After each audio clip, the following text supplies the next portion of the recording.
Okay, just going to lift the lid and see what's going on inside.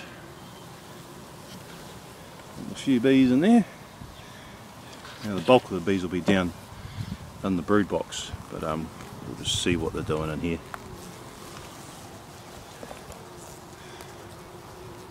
You can see them all down in there.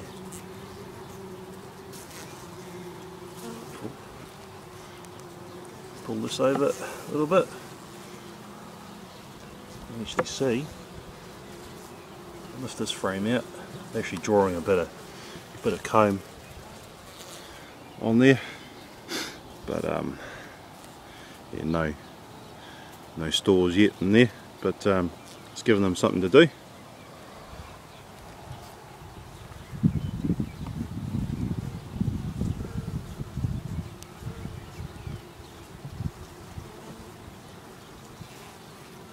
I'll just lift this off.